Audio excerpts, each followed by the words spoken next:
بسم اللہ الرحمن الرحیم لإيلاف قریش إيلافهم رحلة الشتاء والصيف فليعبدوا رب هذا البيت الذي أطعمهم من جوع وآمنهم من خوف۔ محترم بھائیو، عزیز بزرگوں، کل ہم لوگوں نے سنا کہ اللہ تبارک و تعالیٰ نے اہل مکہ کے ساتھ کتنا بڑا فضل کیا کہ اس وقت کی دنیا کی سپر پاور ان کو تحقیق کرنے کے لیے آ رہی تھی، لیکن اللہ تعالیٰ نے پرندوں کے ذریعے ان کی حفاظت کی۔ تو اللہ نے کل ایک نعمت کا ذکر کیا تھا، اور آج جو سورہ قریش ہے، اس سورت کا نام ہی مکہ والوں کے قبیلے کے نام پر ہے۔ اس میں بھی اللہ تبارک و تعالیٰ اپنا خاص فضل بیان کر رہے ہیں۔ اللہ تعالیٰ فرماتے ہیں کہ لإیلاف قریش، چونکہ قریش کے لوگ عادی ہیں، ایلافہم رحلۃ الشتاء والصیف، کس چیز کے عادی ہیں؟ یعنی وہ سردی اور گرمی کے موسموں میں سفر کے عادی ہیں۔ فلیعبدوا رب ھذا البیت، اس لیے انہیں چاہیے کہ وہ اس گھر کے مالک کی عبادت کریں۔ الذی اطعمہم من جوع، کہ جس نے بھوک کی حالت میں انہیں کھانے کو دیا، وآمنہم من خوف، اور بدامنی سے انہیں محفوظ رکھا۔ اللہ تبارک و تعالی مکہ والوں کو اور قریش کو اپنی خاص نعمت اور اپنے خاص فضل کا احساس دلا رہے ہیں، اور اس کے بعد اللہ کہہ رہے ہیں کہ فلیعبدوا رب ھذا البیت، انہیں چاہیے کہ یہ لوگ اس گھر کے مالک کی یعنی اللہ تبارک و تعالیٰ کی عبادت کریں۔ اس صورت کا پس منظر یہ ہے کہ قریش یعنی نبی صلی اللہ علیہ وسلم کا جو خاندان ہے، قبیلہ ہے، اور مکہ میں بسنے والے جو لوگ تھے، جو بیت اللہ شریف کے خادم بھی تھے اور وہاں اسی کے جوار میں رہتے تھے، ان لوگوں کی حالت شروع میں بہت ہی زیادہ بدتر تھی، اس لیے کہ مکہ ہم تمام کو پتہ ہے کہ مکہ پہاڑیوں کے درمیان میں ہے، ایک ایسی جگہ ہے کہ جہاں نہ کھیتی ہوتی ہے، نہ وہاں کوئی تجارتی لوگ آتے تھے، کچھ بھی نہیں تھا، بنجر جگہ تھی۔ غیر وادی قرآن میں دوسری جگہ کہا گیا کہ ایسی وادی ہے کہ جہاں کوئی بھی چیز نہیں اگتی ہے، نہ وہاں مویشی تھے، نہ کچھ غلہ اگتا تھا۔ تو ظاہر سی بات ہے کہ انسان کی زندگی گزارنا وہاں بہت ہی زیادہ دشواری تھی کہ ضرورت کی چیزیں بھی نہیں ملتی تھی۔ اسی درمیان ہمارے نبی حضرت محمد صلی اللہ علیہ وسلم کی نسل میں، آپ کے داداؤں میں ایک دادا ہے حضرت ہاشم، جن کی نسبت سے آپ کے خاندان کو ہاشمی کہا جاتا ہے۔ تو حضرت ہاشم جب یہ قبیلے کے سردار بنے تو انہوں نے ایک تجویز پیش کی۔ وہ تجویز یہ ہے، انہوں نے کہا کہ بھائی ہم میں جو لوگ مالدار ہیں، اہل ثروت ہے، جن کے پاس کچھ اللہ نے دیا ہے، ان کو چاہیے کہ وہ اپنے مالوں کو جمع کریں، سارے کے سارے لوگوں کے پاس جو بھی پونجی ہے سب پونجی جمع کریں، اور اس سے ہم لوگ تجارت کریں گے، بزنس کریں گے، ٹریڈ کریں گے، دوسرے ممالک سے، دوسری جگہوں سے ہم لوگ تجارت کریں گے، اور اس کا جو منافع ہوگا، جو پروفٹ ہمیں ملے گا، اسے ہم خود بھی استعمال کریں گے، اور ہمارے بستی میں، ہمارے سماج میں جو غریب ہیں، یتیم ہیں، نادار ہیں، ان کو بھی دیں گے، تاکہ سب کا چولہا جلے اور سب کی زندگی آسان ہو جائے۔ تو حضرت ہاشم نے یہ ایک تجویز پیش کی، اور طے یہ پایا، چونکہ یہ سردار تھے، طے یہ پایا کہ ہمارے قبیلے کے جو صلاحیت مند اور باصلاحیت نوجوان ہیں سب کو جمع کیا جائے، اور جو مالدار ہے وہ لوگ اپنی پونجی اور اپنے تمام چیزوں کو لا کر رکھیں، اور اس سے ہم لوگ تجارت کریں گے اور اس سے فائدہ کمائیں گے۔ اور وہیں سے یہ سلسلہ چلا کہ یہ لوگ تجارت پر، گویا کہ ان کا دار و مدار پورا تجارت پر تھا، ان کی روزگار، روزی روٹی کا پورا دار و مدار تجارت پر ٹک گیا۔ اور یہ لوگ دو مرتبہ سفر کیا کرتے تھے، ایک مرتبہ سردی کے موسم میں اور ایک مرتبہ گرمی کے موسم میں۔ سردی کے موسم میں یہ لوگ یمن جاتے تھے، یمن چونکہ گرم علاقہ ہے تو سردیوں کے زمانے میں وہاں جاتے تھے، اور گرمیوں کے زمانے میں ملک شام جاتے تھے، ملک شام سرد جگہ ہے تو گرمیوں کے موسم میں ادھر جاتے تھے۔ تو دو گویا کہ سرکاری سفر ہوتا تھا، اور سرکاری قافلے کے ساتھ سارے لوگ ادھر جاتے اور وہاں کی چیزیں، وہاں جا کر اپنی چیزیں فروخت کرتے اور وہاں منافع کماتے، اور وہاں سے ضرورت کی چیزیں مکہ لاتے، اور یہاں آنے کے بعد پھر ایسا نہیں کہ ہر آدمی اپنا منافع لے لیتا، بلکہ سرکاری طور پر اور قبیلے کے سردار حضرت ہاشم فیصلہ کرتے کہ کس کو کتنا دینا ہے، اور ہر گھر تک منافع پہنچایا جاتا تھا، جس کا مال لگتا تھا اس کو بھی، اور جس کا مال نہیں لگتا تھا، جو لوگ نادار تھے، مفلس تھے، ان کو بھی وہ دیتے تھے تاکہ ہر ایک کا کام چل سکے، اور یہیں سے پھر ان کے اندر خوشحالی آئی اور وہ لوگ گویا کہ مالدار بنے اور ان کی زندگی آسان بنی۔ تو یہ حضرت ہاشم سے وہیں سے یہ سلسلہ چلا تھا۔ پھر دھیرے دھیرے اللہ تبارک و تعالیٰ نے اور فراوانی کی، اور انہوں نے چونکہ یہ تدبیر کی تھی کہ مالداروں کو بھی دیا، غریبوں کو بھی دیا، ہر ایک کو دیا، تو اللہ تبارک و تعالیٰ نے ان کے اس عمل سے خوش ہو کر اور زیادہ ترقی دی، اور دھیرے دھیرے ایسا ہوا کہ مکہ کے قریب میں بھی آس پاس میں کئی مارکیٹ لگنے لگے، اور بین الاقوامی طور پر ان لوگوں کی شہرت ہوئی، تجار حضرات وہاں آتے تھے ان لوگوں کی اکنومی گرو کی، اور یہ لوگ ترقی کی۔ تو اللہ تبارک و تعالیٰ اسی احسان کی طرف یاد دلا رہے ہیں۔ اللہ فرماتے ہیں کہ لإیلاف قریش ایلافہم رحلۃ الشتاء والصیف، چونکہ قریش کے لوگ عادی ہیں، یہ لوگ ہر سال 2 سفر کرتے تھے، تو اللہ تعالیٰ یاد دلا رہے ہیں کہ 2 مرتبہ تم سفر کرتے ہو، گرمیوں میں بھی کرتے ہو، سردیوں میں بھی کرتے ہو، تمہیں سفر کی عادت ہے، اور لہذا اللہ تبارک و تعالیٰ نے اس سفر کو گویا کہ برکت کا ذریعہ بنا کے تمہارے گھروں میں خوشحالی لائی، اور تمہارے گھروں کا چولہا جلا، تمہارا کام بنا، اور تم لوگ خوشحال ہوئے، مالدار بنے۔ اور درمیان میں ایک بات رہ گئی، وہ یہ کہ یہ لوگ جو سفر کرتے تھے تو عرب کا حال یہ تھا، بلکہ ابھی کچھ سال پہلے تک عرب میں بدامنی بہت زیادہ تھی۔ ابھی جو گورنمنٹ ہے اس کے آنے سے پہلے تک وہاں قافلوں کو لوٹ لیا جاتا تھا، خود ہمارے ہندوستان سے جو حاجی حضرات جاتے تھے ان لوگوں کو بھی لوٹ لیا جاتا تھا۔ تو عرب میں اس زمانے میں، زمانہ جاہلیت میں تو بہت زیادہ بدامنی تھی، لوگ قافلوں کو لوٹ لیتے تھے، لیکن چونکہ یہ مکہ والے، یہ قریشی کعبۃ اللہ کی اور بیت اللہ کے خادم تھے، بیت اللہ کے پاس رہتے تھے، تو اللہ تبارک و تعالیٰ نے ان لوگوں کو خاص عزت سے نوازا تھا کہ پورے عرب کے تمام لوگوں کے دلوں میں ان کی محبت اللہ نے بٹھا دی تھی، اور ان کے قافلے کو لوٹا نہیں جاتا تھا، ان کا کوئی جانی مالی نقصان نہیں ہوتا تھا۔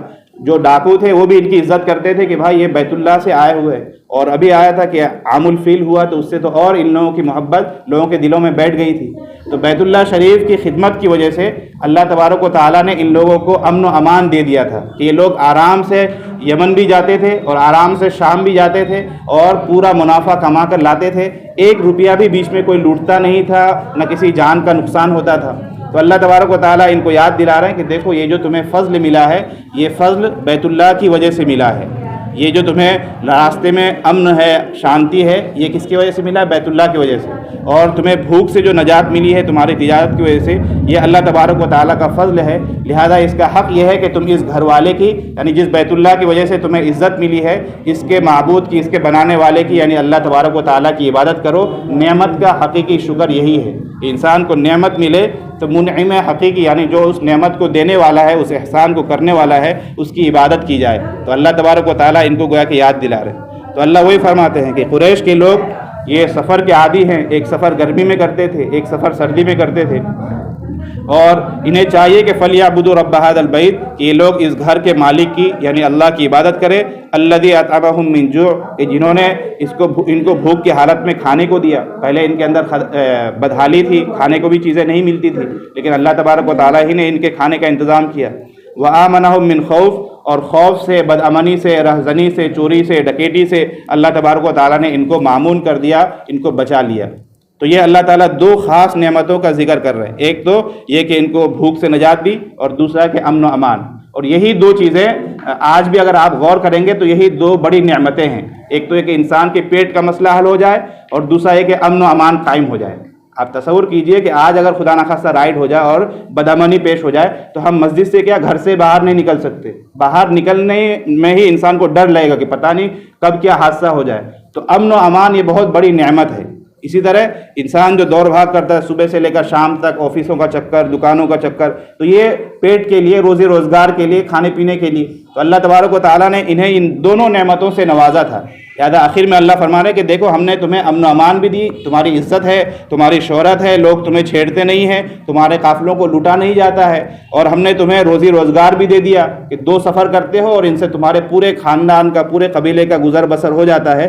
لہذا ان 2 نعمتوں کا شکر یہ ہے کہ تم اس گھر کے مالک کی عبادت کرو، یعنی اللہ تبارک و تعالیٰ قریشیوں کو اور مکہ والوں کو اپنی عبادت کی طرف، خدا کی وحدانیت کی طرف 2 نعمتوں کا احسان دلا کر، 2 نعمتیں یاد دلا کر ان کو اللہ کی عبادت کی طرف بلا رہے ہیں۔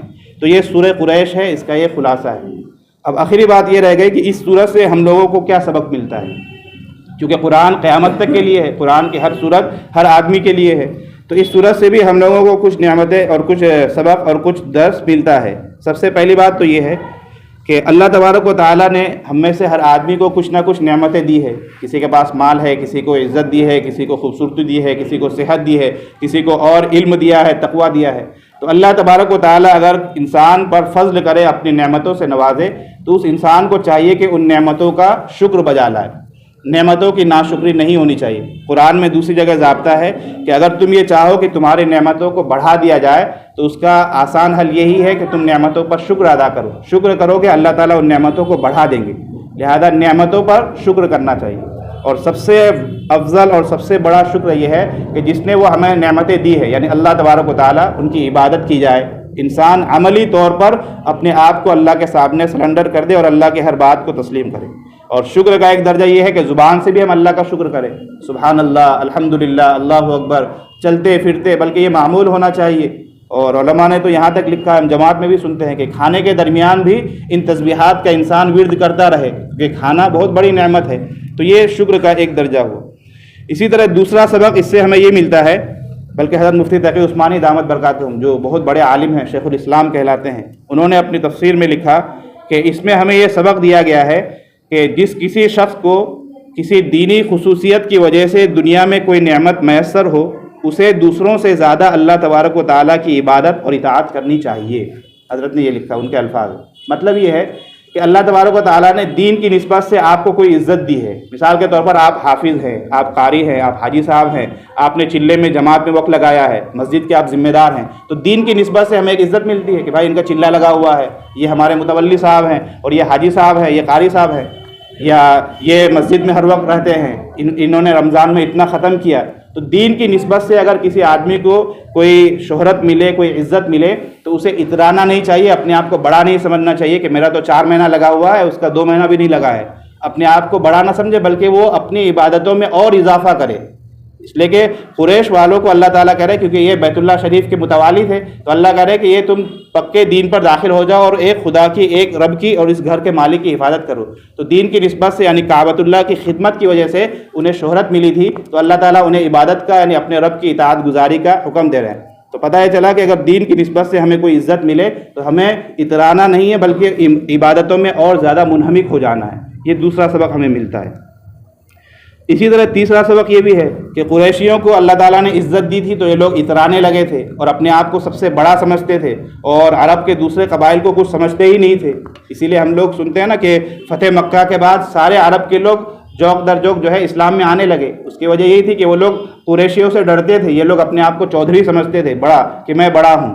تو اللہ تبارک و تعالیٰ ان کو کہہ رہے کہ بھائی تم اس گھر کی عبادت کرو۔ اس سے یہ بھی پتہ چلتا ہے کہ خاندانی، اگر کوئی آدمی کسی بڑے اور اونچے خاندان میں پیدا ہو گیا تو یہ کوئی کمال اور شرف کی چیز نہیں ہے۔ خاندان یہ اللہ تعالیٰ کی ایک نعمت ہے۔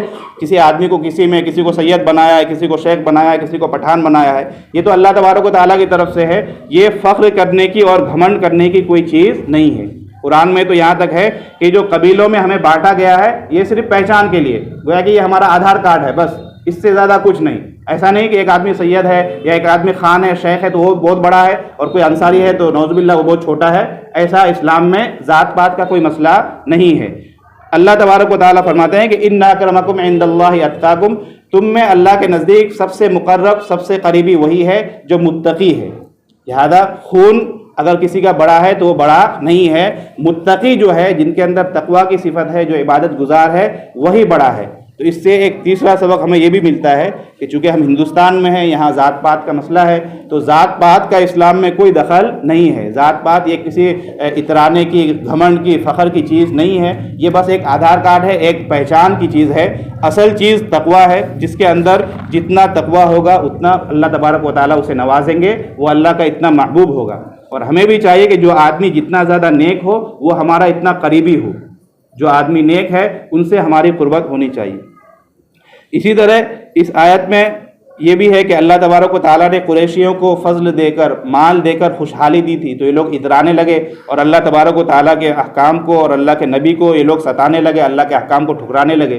تو اس سے یہ بھی سبق ملتا ہے کہ اگر اللہ تعالیٰ کسی کو مال دے دے، عزت دے دے، تو اسے حق بات قبول کرنے سے اترانا نہیں چاہیے، بلکہ اپنے آپ کو متواضع بنانا چاہیے۔ آج بھی بات آئی کہ مال یہ ہمارا کوئی فضل، ہمارا کمال نہیں ہے، بلکہ یہ اللہ کا فضل ہے، اللہ جسے دینا چاہے دے دیتا ہے۔ تو یہ انسان کی صلاحیت کا اور انسان کی قابلیت کا اس میں کوئی دخل نہیں ہوتا ہے، بلکہ یہ اللہ کا فضل ہے، اللہ جسے چاہتے ہیں دیتے ہیں۔ بلکہ علماء نے تو یہاں تک لکھا کہ مال یہ اللہ تعالیٰ نے گویا کہ ٹیمپرری طور پر کچھ وقت کے لیے ہمیں استعمال کے لیے دیا ہے، جو ہی ہماری آنکھ بند ہوگی فوراً یہ دوسرے کے اکاؤنٹ میں ٹرانسفر ہو جائے گا. تو یہ کچھ دنوں میں رہنے والی چیز ہے، لہذا اسے لے کر اترانا نہیں چاہیے، بلکہ اگر حق بات آ جائے تو انسان کو قبول کر لینا چاہیے. تو یہ اس صورت سے کچھ سبق ہے جو ہمیں لینا ہے. اسی طرح ابن کثیر رحمۃ اللہ علیہ جو تفسیر کے بہت بڑے امام ہیں، انہوں نے اس آیت کے ضمن میں لکھا کہ جو آدمی اسلام کے احکامات پر، اللہ کے احکامات پر عمل کرتا ہے، اللہ تبارک و تعالیٰ کی عبادت کرتا ہے، تو اللہ تبارک و تعالیٰ اسے دنیا میں بھی عزت سے نوازتے ہیں اور آخرت میں بھی اسے عزت سے نوازتے ہیں. لہذا ہمیں کوشش یہ کرنی ہے کہ ہم تقویٰ والی صفت اپنے اندر پیدا کریں، اور اللہ نے جو کہا کہ فَلْيَعْبُدُوا رَبَّ هَذَا الْبَيْتِ، اس گھر کے رب کی یعنی اللہ کی عبادت کرو، تو ہمیں اپنی عبادتوں میں اضافہ کرنا ہے، خاص کر رمضان کے موسم میں.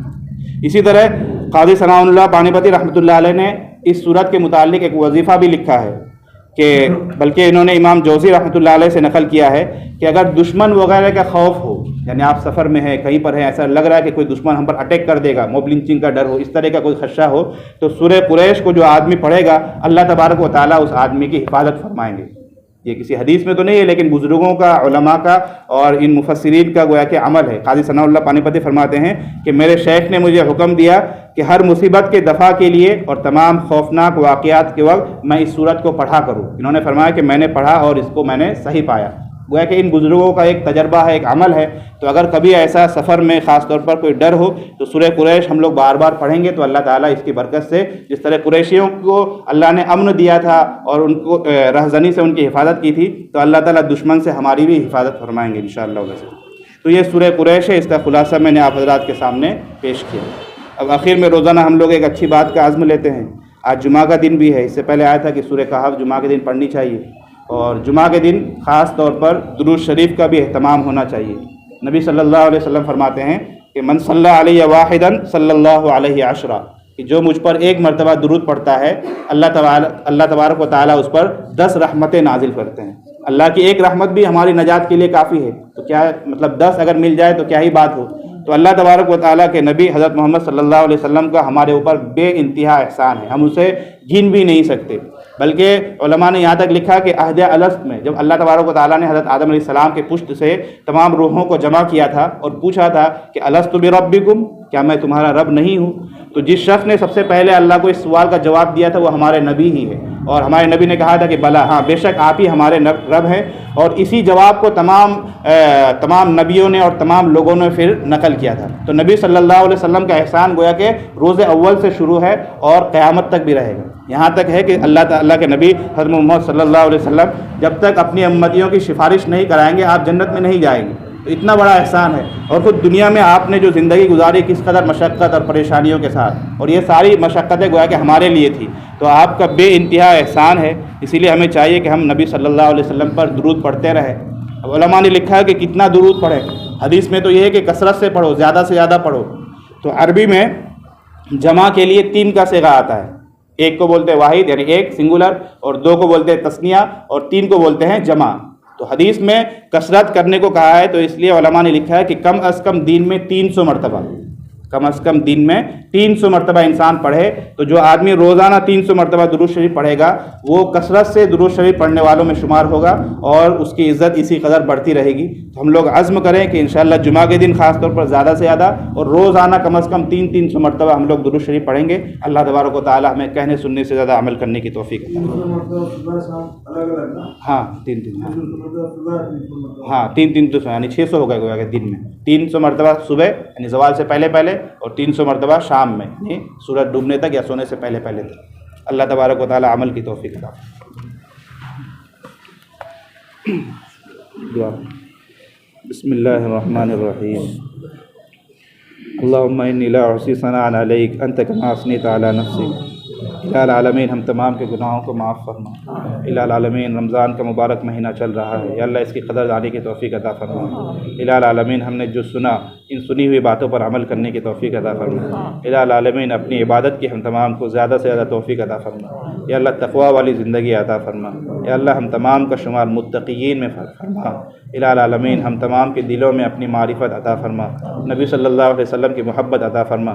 یا اللہ علماء کی، اہل اللہ کی محبت عطا فرما. الہ العالمین سنتوں والی زندگی ہم تمام کو نصیب فرما، ہمارے گھر والوں کو بھی سنت پر عمل کرنے کی توفیق عطا فرما۔ الہ العالمین ہمیں جو بیمار ہیں انہیں شفا عطا فرما، جو پریشان ہیں ان کے پریشانیوں کو حل فرما، یا اللہ جو مقروض ہے ان کے قرض کے اسباب مہیا فرما، یا اللہ ہمارے کاروبار میں خوب برکت عطا فرما۔ الہ العالمین آج جمعہ کا دن ہے، ہم تمام کو سورہ کہف پڑھنے کی اور زیادہ سے زیادہ درود شریف پڑھنے کی توفیق عطا فرما۔ یا اللہ دنیا بھر میں جو بھی پریشانیاں ہیں، مسلمان جہاں کہیں پریشان حال ہیں، ہر ایک کی پریشانیوں کو دور فرما۔ یا اللہ ہماری دعاؤں کو نبی کریم صلی اللہ علیہ وسلم کے صدقے طفیل قبول فرما۔ وصلی اللہ علی خیر خلقہ وآلہ واصحابہ وذریتہ اجمعین برحمتک۔